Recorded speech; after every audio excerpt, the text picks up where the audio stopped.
Alhamdulillah nahmaduhu wa nasta'inuhu wa nastaghfiruhu wa nu'minu bihi wa natawakkalu alayhi wa na'udzu billahi min shururi anfusina wa min sayyiati a'malina. Man yahdihillahu fala mudilla lahu wa man yudlilhu fala hadiya lahu wa nashhadu an la ilaha illallah wahdahu la sharika lahu wa nashhadu anna sayyidana wa habibana wa tabibana wa maulana abduhu wa rasuluh arsalahu bil haqqi bashiran wa nadhiran wa da'iyan ila Allahi bi idnihi wa sirajan munira. أما بعد فقد قال الله تعالى في كلامه المجيد وفي فرقانه الحميد. أعوذ بالله من الشيطان الرجيم. بسم الله الرحمن الرحيم. يا أيها الإنسان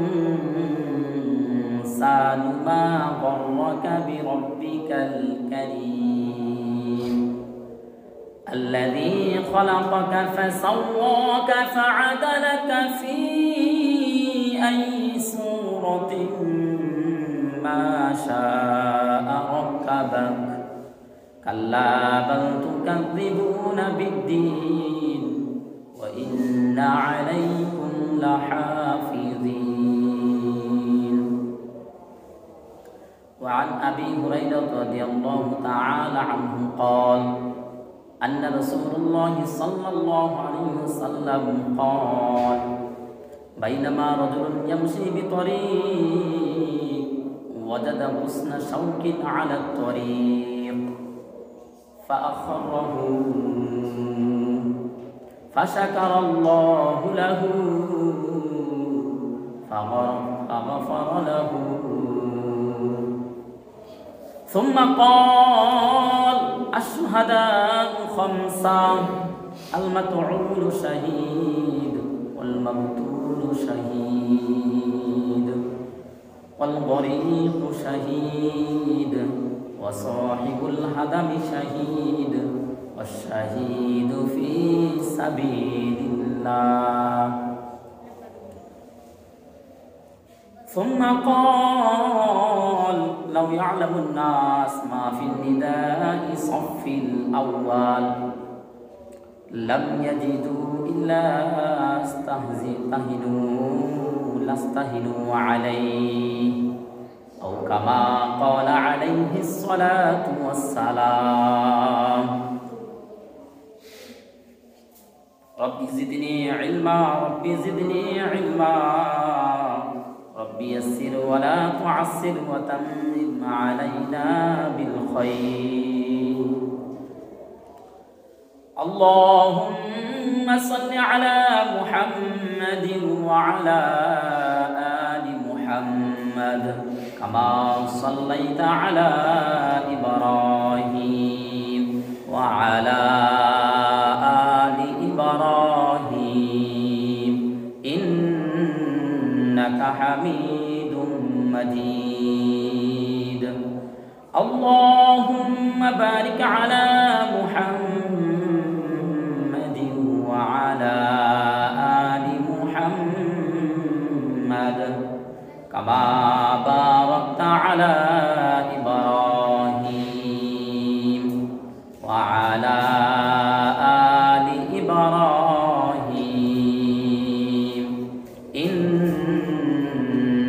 হামিদুম মাজিদ বালাগাল উলা বিকামালিহি কাশাফাদ দুজা বিজামালিহি হাসনাত জামিউ খিসালিহি সাল্লু আলাইহি ওয়া আলিহি বালাগাল উলা বিকামালিহি কাশাফাদ দুজা বিজামালিহি হাসনাত জামিউ খিসালিহি সাল্লু আলাইহি ওয়া আলিহি। আলহামদুলিল্লাহ, মহান আল্লাহ সুবহানাল্লাহু তাআলার দরবারে লাখ কোটি শুকর ও সুজুদ যে মহান রব্বুল আলামিন আজ পবিত্র শুক্রবার জুমার দিন, পবিত্র শুক্রবার জুমার দিন, বলাই রহমতের দিন, গুনাহ মাফের দিন, মাগফিরাতের দিন, জুমার সালাত আদায়ের উদ্দেশ্যে আল্লাহ পাক রব্বুল আলামিন আপনি আমাকে আল্লাহ তাআলার মসজিদে আসার, বসার, ইবাদত করার তৌফিক দান করেছেন। এই জন্য অন্তরের অন্তঃস্থল থেকে সমস্ত হিমালতা শিরতা দ্রবী করিয়া সকলে উচ্চ আওয়াজে যখন করিয়া শুকর আদায় করি, বলি আলহামদুলিল্লাহ। আলহামদুলিল্লাহ। আল্লাহ পাক রব্বুল আলামিন বলেন, ওয়া কাদা রাব্বুকা আল্লা তা'বুদু ইল্লা ইয়্যাহু ওয়া বিল ওয়ালিদাইনি ইহসানা। ও পৃথিবীর মানুষেরা, তোমাদের সর্বপ্রথম পৃথিবীতে দুইটা কাজ। প্রথম নাম্বার কাজ হলো আমি আল্লাহ তাআলার ইবাদত করা, দ্বিতীয় নাম্বার কাজ হলো পিতামাতার খেদমত করা, এরপরে অন্যান্য কাজ। আজকে দেখা যায় পিতামাতার খেদমত সন্তানেরা করে না। মা বাবা যখন বৃদ্ধ হয়ে যায়, মা বাবাকে বৃদ্ধাশ্রমে রেখে আসে। এর একটা কারণ হলো মা বাবা সন্তানের হক আদায় করে না, ফলে সন্তান যখন বড় হয় সন্তান ও পিতামাতার হক আদায় করে না। হযরতে উমর রাদিয়াল্লাহু তাআলা আনহুর দরবারে এক ব্যক্তি তার ছেলে সম্পর্কে বিচার দায়ের করলো, মামলা দায়ের করলো। হযরতে উমর রাদিয়াল্লাহু তাআলা আনহুকে বলেন, আমার সন্তান আমার কথা শুনে না, আমার সাথে বেয়াদবিমূলক আচরণ করে। হযরতে উমর রাদিয়াল্লাহু তাআলা আনহুর দরবারে বাবা ছেলে একত্রিত হয়ে উপস্থিত হয়ে যায়।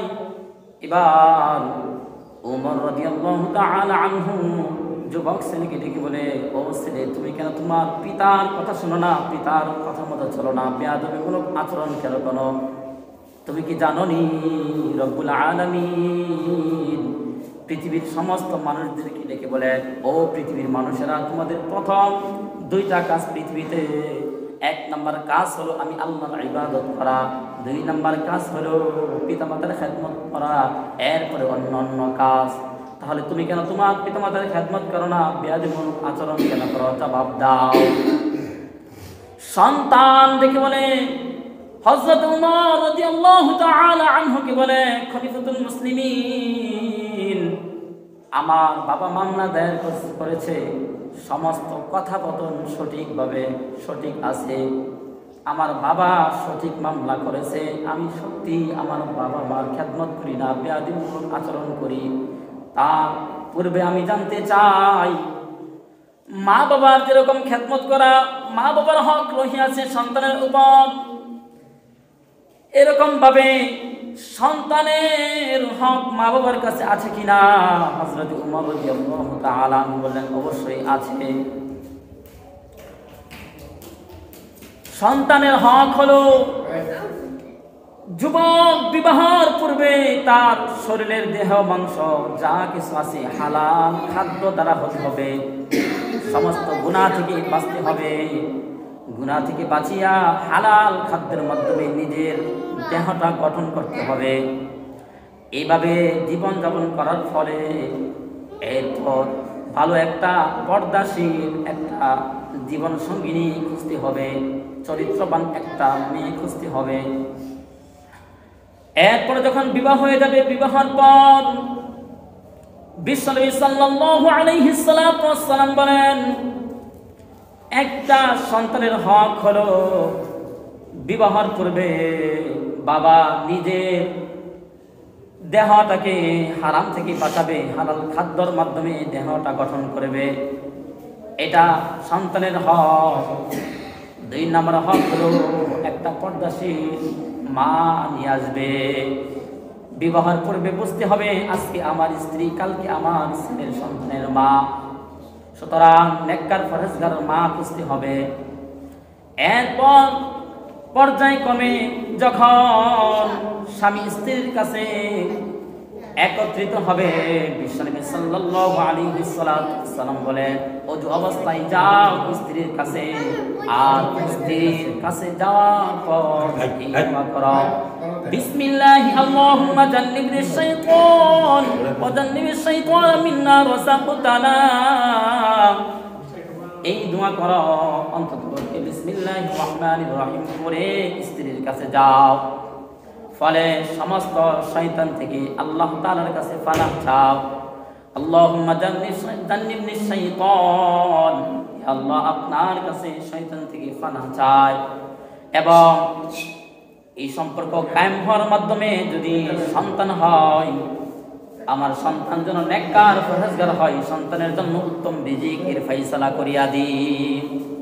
এগুলো হচ্ছে সন্তানের হক। এমনি এমনি ভাবে সন্তান মায়ের পেটে আসা অবস্থায় বাবা এবং মা সকল হারাম কাজ থেকে বেঁচে থাকবে, গুনাহের কাজ থেকে বেঁচে থাকবে। মনে রাখবেন এগুলো হচ্ছে সন্তানের হক।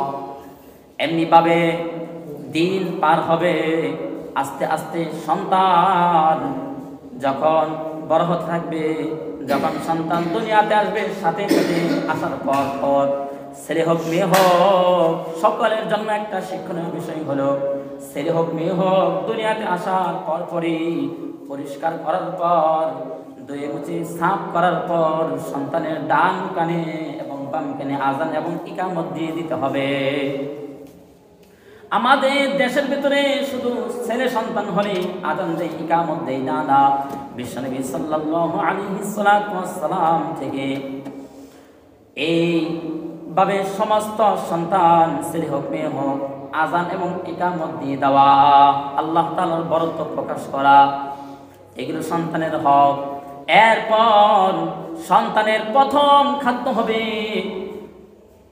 যে এলাকায় খুঁজতে হবে সবচেয়ে বুজুর্গকে, জবরদস্ত আলেমকে, আলেমের কাছে সন্তানকে নিয়ে যাওয়া, অথবা আলেমকে ডেকে বাড়ির কাছে নিয়ে আসা, দুটার একটা করা।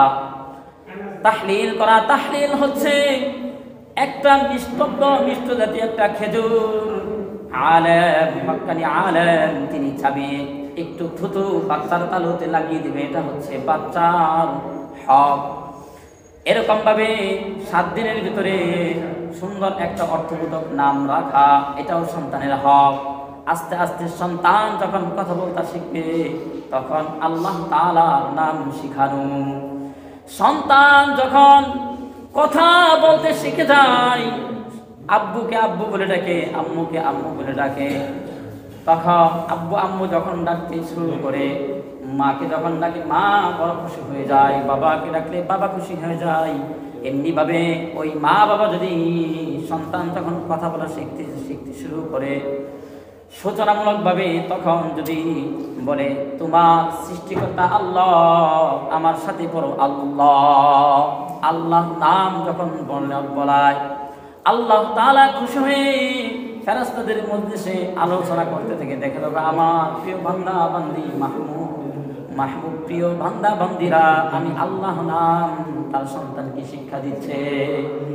জেনে রাখো, বাচ্চা যতবার আল্লাহ বলবে, একবার আল্লাহ বললে 1,00,000,000,000 গুণ বৃদ্ধি করিয়া 1,00,000,000,000 বার যেই পরিমাণ আল্লাহ বললে সওয়াব হয়, এই সওয়াবটা তার মা বাবার আমল নামায় লিখিয়ে দাও। সুবহানাল্লাহ। এগুলো সব সন্তানের হক। এমনি ভাবে সন্তানের হক যদি পিতামাতা ছোট অবস্থায় আদায় করে, এই সন্তান বড় হয়ে আস্তে আস্তে যখন কোরআনের শিক্ষায় শিক্ষিত হবে, যত কষ্টই হোক মা বাবাকে বৃদ্ধাশ্রম পাঠাবে না।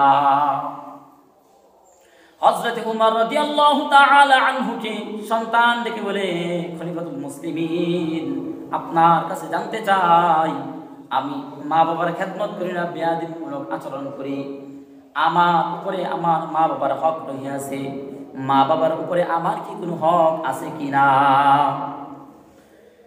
খলিফাতুল মুসলিমিন দেখে বলে, সন্তানের বাবাকে, পিতাকে ডেকে বলে, আপনি কি আপনার সন্তানের হক আদায় করেছেন?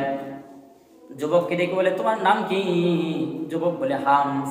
বলে, হামস হলো চামচিকা, এটা কোনো নাম হতে পারে না, ব্যবহার তো বড় হয়ে চামচিকাই হবে, এই জন্য নাম রাখতে হবে অর্থবোধক।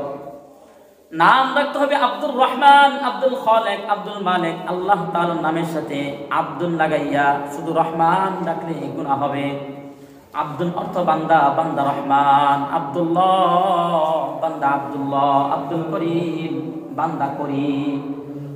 সুন্দর সুন্দর নাম রাখতে হবে। এভাবে আম্বিয়া কেরামের নামের সাথে মিলিয়ে রাখা যায়। মেয়ে হলে আসিয়া, ফাতেমা, আয়েশা, সুন্দর সুন্দর নাম রাখতে হবে। তাহলে সন্তান নামের তাসিরে বড় আল্লাহওয়ালা হবে, আল্লাহ ওয়ালি হবে। এভাবে সন্তানের হক আদায় করতে হবে। বড় হয়েও সন্তানের পিতামাতার হক আদায় করবে। আজকে দেখা যায় সন্তান বড় হওয়ার পর পিতামাতার কথা শোনে না। অবাধ্য সন্তান ইমামের কাছে বলে, ইমাম সাহেব একটু পানি পড়া দেন, সন্তান কথা শোনে না। আমি বলি, ডানে চলো, বামে চলে। আমি যদি একটা বলি, আমার সাথে আরো দুইটা কথা বলে, একটু পানি পড়া দেন, একটু তাবিজ কবজ দেন। ভাইয়ের আমার, বন্ধুরা আমার, বোঝাতে চাইলাম, ছোটবেলা মা বাবা যদি সন্তানের হক আদায় না করে, সন্তানও বড় হয়ে মা বাবার হক আদায় করে না, ফলে বৃদ্ধাশ্রমে রেখে আসে। আল্লাহ পাক রব্বুল আলামিন বলেন, ওয়া ক্বাদা রাব্বুকা আল্লা তা'বুদু ইল্লা ইয়্যাহু ওয়া বিল ওয়ালিদাইনি ইহসানা। ও পৃথিবীর মানুষরা, তোমাদের পৃথিবীতে সর্বপ্রথম দেওয়ার পর দুইটা কাজ। প্রথম নাম্বার কাজ হলো আল্লাহ তা'বুদু, আমি আল্লাহ তাআলার ইবাদত করা। দ্বিতীয় নাম্বার কাজ হলো পিতামাতার খেদমত করা। আল্লাহ পাক রব্বুল আলামিন এই জন্য বলেন, পিতামাতার জন্য আবার সন্তান বড় হয়ে দোয়াও করবে। আল্লাহ তাআলা দোয়াও শিখিয়ে দিলেন, ওয়াখফিদ লাহুমা জানাহা যুল্লি মিনার রাহমা ওয়া কুর রাব্বিরহামহুমা কামা রাব্বায়ানি সগীরা। আল্লাহ তাআলার কাছে সন্তান বড় হয়ে দোয়া করবে।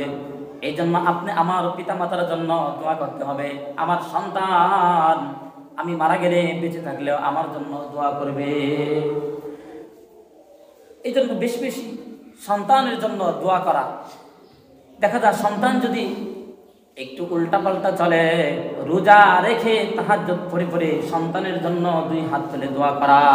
রোজা রেখে মাগরিবের পূর্বে ইফতার সামনে নিয়ে সন্তানের জন্য দোয়া করা, আল্লাহ আমার সন্তানকে আপনি সুসন্তান বানিয়ে দিন, কোরআনের শিক্ষায় শিক্ষিত করে দিন। তাহাজ্জুদ পড়ে পড়ে আশাক আওয়াবিন পড়ে পড়ে দোয়া করতে হবে, তাহলে সন্তান সুসন্তান হবে। আর একজন সুসন্তান এই সমস্ত পৃথিবীর সমস্ত সম্পদ এক জায়গায় জমা করে রাখবেন, আর আরেকদিকে একটা সুসন্তান রাখবেন। আপনি যখন মারা যাবেন, সমস্ত পৃথিবীর সম্পদ আপনার কোনো কাজে আসবে না, আপনার সুসন্তান রেখে দেওয়া সন্তান আপনার কাজে আসবে। এই জন্য মানব সন্তান সবচাইতে, পৃথিবীর ভিতরে সবচাইতে দামি সম্পদ। আল্লাহ পাক রব্বুল আলামিনের কাছে সন্তান যদি দোয়া করে, চোখের পানি নাকের ডগায় পড়ার আগে আগে পিতামাতার জন্য সন্তান যদি কবরের পাশে গিয়ে সূরা ফাতিহা ইখলাস করে দোয়া করে, আল্লাহ তাআলা ওই পিতামাতাকে মাফ করিয়া দেয়। এই জন্য মা বাবার জন্য সন্তানের দোয়া যেরকম বড়, সন্তান পিতামাতা যখন দুনিয়াতে থাকবে না দোয়া করবে, এটা অনেক বড় একটা দোয়া। বুখারীর বর্ণনা, আল্লাহ রাসূল সাল্লাল্লাহু আলাইহি সাল্লাতু ওয়াসসালামে বলেন, আন আবি হুরায়রা রাদিয়াল্লাহু তাআলা আনহু قال আন্না রাসূলুল্লাহ সাল্লাল্লাহু আলাইহি ওয়াসাল্লাম, হযরত আবু হুরায়রা রাদিয়াল্লাহু তাআলা আনহুর বর্ণনা, আল্লাহ রাসূল সাল্লাল্লাহু আলাইহি সাল্লাতু ওয়াসসালাম বলেন, বুখারীর 652 নম্বর হাদিস, আল্লাহ রাসূল সাল্লাল্লাহু আলাইহি সাল্লাতু ওয়াস সালাম বলেন, লাউ ইয়ালামুন নাস মা ফিন নিদাই সাফফিল আউয়াল, মানুষ যদি জানতো প্রথম কাতারে নামাজ পড়লে কি উপকারিতা, মানুষ যদি জানতো প্রথম কাতারে নামাজ আদায় করলে কি ফজিলত, লাউ ইয়ালামুন নাস মা ফিন নিদাই সাফফিল আউয়াল লাস্তাহিজু ইল্লা তাহিনু ইল্লাল কুদুদ, মানুষ যদি জানতো আযান দিলে কি উপকারিতা, আযানের কি ফজিলত, তাহলে লটারি করে হলেও মানুষ প্রথম কাতারে নামাজ এবং আযান দেওয়ার জন্য প্রতিযোগিতা, যুদ্ধ করে হলেও প্রতিযোগিতা শুরু করে চেষ্টা করত। মানুষ যদি জানতো প্রথম কাতারে নামাজ আদায় করলে কি লাভ, কি উপকারিতা, মানুষ যদি জানতো আযান দিলে কি উপকারিতা, তাহলে মানুষ লটারির মাধ্যমে হলেও আযান দেওয়ার চেষ্টা করত, প্রথম সারিতে নামাজ আদায় করার চেষ্টা করত। এরপর আল্লাহর হাবিব বলেন, সুম্মা ক্বাল আশ-শুহাদাউ খামসা, আল্লাহর রাসূল সাল্লাল্লাহু আলাইহি সাল্লাতু ওয়াস সালাম 5 শ্রেণীর শহীদের আলোচনা করলেন। আশ-শুহাদাউ খামসা, 5 শ্রেণীর শহীদের আলোচনা করলেন আল্লাহর রাসূল। প্রথম নাম্বার আল মাতউন শাহীদ, কঠিন মহামারী রোগে আক্রান্ত হয়ে, প্লেগ রোগে আক্রান্ত হয়ে যদি কেউ মারা যায় সে শহীদ হয়ে যায়। 2 নম্বরে আল্লাহর হাবিব বলেন আল মাবতুন শাহীদ, কেউ যদি পেটের রোগে আক্রান্ত হয়ে, ডায়রিয়া কলেরা আক্রান্ত হয়ে মারা যায় ওই ব্যক্তি শহীদ। 3 নম্বরে আল্লাহর হাবিব বলেন ওয়াল কারিকু শাহীদ, কেউ যদি পানিতে ডুবে পড়ে মারা যায় তাহলে ওই ব্যক্তি শাহীদের মর্যাদা পেয়ে যায়। জাহাজ ডুবে, লঞ্চ ডুবে কোনো মানুষ যদি মারা যায়, তার পূর্বে যদি ঈমান থাকে, ঈমান অবস্থায় যদি মারা যায়, আল গারিকু শাহীদ, বিশ্বনবী সাল্লাল্লাহু আলাইহি ওয়াসাল্লাম বলেন এই ব্যক্তি শহীদ। ওয়া সাহিবুল হাদামি শাহীদ, কেউ যদি চাপা পড়ে মারা যায় সে শহীদ হয়ে যায়। একজন মানুষ মনে করেন 5 তলা বিল্ডিং এর নিচ দিয়ে হেঁটে হেঁটে যাচ্ছে, ছাদের উপর থেকে ছাদ দশে ওই ব্যক্তির উপরে পড়ে যায়, ব্যক্তিটা মারা যায়, ওই ব্যক্তি শহীদ। অথবা ছাদের উপর থেকে একটা ইট পড়ে মারা যায়, ডাব একটা মাথায় পড়ে মারা যায়, তাল গাছ থেকে তাল একটা মাথায় পড়ে মারা যায়, অথবা ফুলের টব 5 তলার উপর থেকে মাথায় পড়ে চাপা পড়ে লোকটা মারা যায়। ওয়া সাহিবুল হাদামি শাহীদ, বিশ্বনবী সাল্লাল্লাহু আলাইহি ওয়াসাল্লাম বলেন এই ব্যক্তি শহীদ। 5 নম্বরে আল্লাহর হাবিব বলেন ওয়াশুহাদাউ ফি সাবিলিল্লাহ, যেই ব্যক্তি আল্লাহ তাআলার সন্তুষ্টির উদ্দেশ্যে যুদ্ধের ময়দানে শহীদ হয়ে যায়, নিহত হয়ে যায়, এই ব্যক্তি শহীদ। পিতা মাতার সাথে সৎ আচরণ করে, ওয়া কাদা রাব্বুকা আল্লা তা'বুদু ইল্লা ইয়্যাহু ওয়া বিল ওয়ালিদাইনি ইহসানা, ইম্মা ইয়াবলুগান্না ইনদাকাল কিবরা আহাদুহুমা আও কিলাহুমা ফালা তাকুল লাহুমা উফিন ওয়া লা তানহারহুমা ওয়া কুল লাহুমা কাওলান কারীমা। আল্লাহ পাক রব্বুল আলামিন বলেন, ও পৃথিবীর মানুষেরা, তোমরা দুনিয়াতে যাওয়ার পর সর্বপ্রথম তোমাদের 2টা কাজ। প্রথম নাম্বার কাজ হলো ওয়া কাদা রাব্বুকা আল্লা তা'বুদু ইল্লা ইয়্যা, রব্বুকা রবের, আল্লাহ তা'বুদু ইল্লা ইয়্যা, রবের ইবাদত করো, এটা হলো প্রথম নাম্বার কাজ। ওয়াবিল ওয়ালিদাইনি ইহসানা, দ্বিতীয় নম্বর কাজ হলো তোমার পিতামাতার সাথে সৎ আচরণ করো, ভালো ব্যবহার করো, যখন কথা বলো বিনয়ের সহিত বলো, বেয়াদবিমূলক আচরণ করো না। যখন পিতামাতার খেদমত তুমি করতে পারবা তখন জেনে রাখো আল্লাহ তাআলাকে যদি পিতামাতার খেদমত করার মাধ্যমে খুশি করে দুনিয়া ত্যাগ করতে পারো, মৃত্যুর সাথে সাথে বিনা হিসাবে আল্লাহ পাক রব্বুল আলামিন তোমাকে জান্নাতের মেহমান দিবে। এই জন্য আল্লাহ তাআলা কোরআনে বলেন, আল্লাহ রাসূল হাদিসে বলেন যে প্রথম 2টা কাজ হলো, প্রথম নাম্বার কাজ আল্লাহ তাআলার ইবাদত করো, রব্বুকা আল্লাহ তা'বুদু, আল্লাহর ইবাদত করো। এরপরে সাথে সাথে আল্লাহ তাআলা বলেন পিতামাতার খেদমত করো। আজকে দেখা যায় পিতামাতাকে বৃদ্ধাশ্রমে পাঠিয়ে দেয়, এর প্রথম নাম্বার কারণ হলো পিতামাতা সন্তানের হক ছোটবেলা আদায় করে না, বড় হয়েও সন্তানের পিতামাতার হক আদায় করে না, যে কারণে বৃদ্ধাশ্রমে রেখে আসে। কয়জন মানুষ আজকে আছে যে আমার সন্তান কথা শুনে না, সে নামাজ পড়ে পড়ে আল্লাহ তাআলার কাছে দোয়া করে, আল্লাহ আমার সন্তান আমার কথা শুনে না, অবাধ্য হয়ে গেছে, আল্লাহ আমার বাধ্য করে দাও, আমার সন্তানকে তুমি সুসন্তান বানিয়ে দাও, কোরআনের শিক্ষায় শিক্ষিত করে দাও। রোজা রেখে রেখে ইফতার সামনে নিয়ে আল্লাহ তাআলার কাছে চোখের পানি ফেলে দোয়া করে। কয়জন মানুষ আছে তাহাজ্জুদ পড়ে আল্লাহ তাআলার কাছে দোয়া করে? বিশ্বনবী সাল্লাল্লাহু আলাইহি সাল্লাতু ওয়াস সালাম একদিন তাহাজ্জুদের নামাজ আদায় করলেন। তাহাজ্জুদের নামাজে দাঁড়িয়ে গেলেন।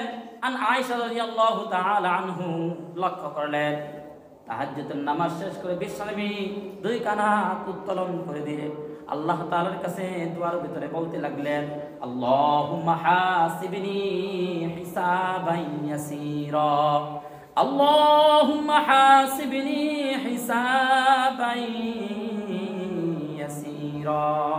বিশ্বনবী সাল্লাল্লাহু আলাইহি সাল্লাতু ওয়াস সালাম চোখের পানি ছেড়ে দিয়ে কান্নাজড়িত কণ্ঠে বলতে লাগলেন, আল্লাহুম্মা হাসিবনি হিসাবান ইয়াসীরা, ইয়া আল্লাহ আপনি আমার হিসাব নিকাশ সহজ করিয়া দিন।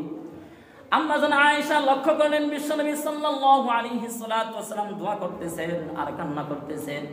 দোয়া শেষ করার সাথে সাথে আম্মা জান জিজ্ঞাসা করলেন, ইয়া রাসূলুল্লাহ, ইয়া হাবিবাল্লাহ, আল্লাহ তাআলা ঘোষণা দিয়ে দিয়েছেন আপনার জীবনের আগে এবং পরের সমস্ত গুনাহ মাফ, সুতরাং আপনি কেন হিসাবের জন্য আপনি আল্লাহ তাআলার কাছে দোয়া করতেছেন? কান্নাজড়িত কণ্ঠে আল্লাহ তাআলার কাছে কেন বলতেছেন, আল্লাহ আপনার হিসাব সহজ করে দাও?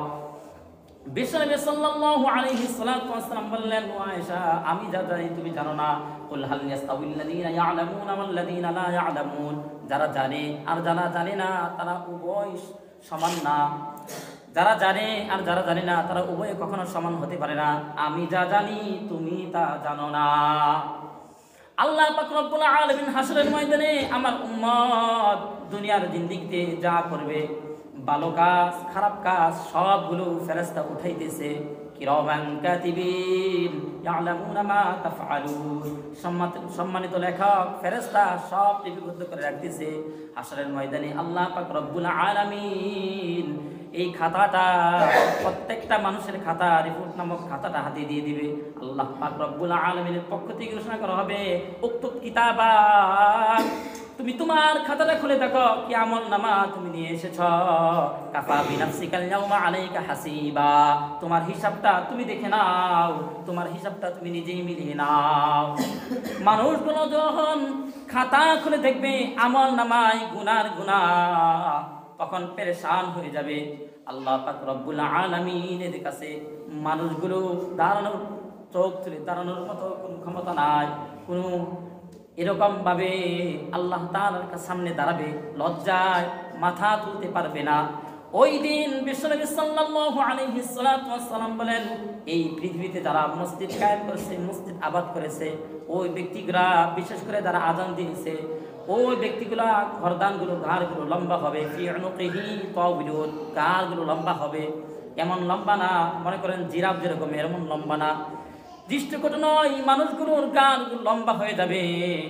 মানুষ যেরকম আগেকার সময়ে যখন পরীক্ষার রিপোর্ট বের হইতো, রেজাল্ট বের হইতো, বোর্ডে রেজাল্ট দিয়ে দিত, তখন মানুষগুলো যখন ভালো রেজাল্ট হতো বারবার সমস্ত মানুষকে ডেঙ্গিয়ে ডেঙ্গিয়ে গা লম্বা করে রেজাল্টগুলো দেখতো। ঠিক তদ্রূপে হাসরের ময়দানে মানুষগুলো যারা আযান দিত তাদের ঘাড় লম্বা হবে। মানুষ দেখলেই বুঝতে পারলো দুনিয়ার ভিতরে এই ব্যক্তি আযান দিত। আল্লাহ পাক রব্বুল আলামিন বলেন, কুনতুম খায়রা উম্মাতিন উখরিজাত লিন-নাস তা'মুরুনা বিল মা'রুফ ওয়া তানহাউনা 'আনিল মুনকার। ওই ব্যক্তির চাইতে আহ্বানকারী, উত্তম আহ্বানকারী আর কি হতে পারে, যে ব্যক্তি আল্লাহ তাআলার দিকে মানুষকে আহ্বান করে। হযরত ওমর রাদিয়াল্লাহু তাআলা আনহু বলেন, লাউ কুনতু মুআযযিনান, আল্লাহ তাআলা আমাকে কত দায়িত্ব দিলেন, আমার মনে হয় আমি পরিপূর্ণ দায়িত্ব পেলাম না। যদি আমি মুয়াজ্জিন হতে পারতাম, লাউ কুনতু মুআযযিনান, আমার মনে হতো আমি পুরোপুরি দায়িত্ব পেয়েছি। আমি মুয়াজ্জিন হতে পারে নাই, আমার মনে হয় আমি দায়িত্ব পালন করতে পারি নাই পুরোপুরি। এমনি ভাবে হাসরের ময়দানে মানুষগুলো যখন ফি উনুকিহি তাওইলুন, তার ঘাড় লম্বা হবে, মানুষ দেখলেই বুঝতে পারবে যে এই ব্যক্তি দুনিয়ার ভিতরে মানুষকে আযানের মাধ্যমে আহ্বান করত। মুয়াজ্জিন যখন আযান দেয়, হাইয়া আলাস সালাহ যখন বলে, হাসান বসরি রহমতুল্লাহি আলাইহি বলে, হাযা রাজুলুন হাবিবুল্লাহ, এই ব্যক্তি হলো আল্লাহ তাআলার বন্ধু। হাযা রাজুলুন ওয়ালিয়ুল্লাহ, এই ব্যক্তি হলো আল্লাহর ওলি। হাসান বসরি রাহমাতুল্লাহ এরকম বলতে থাকে।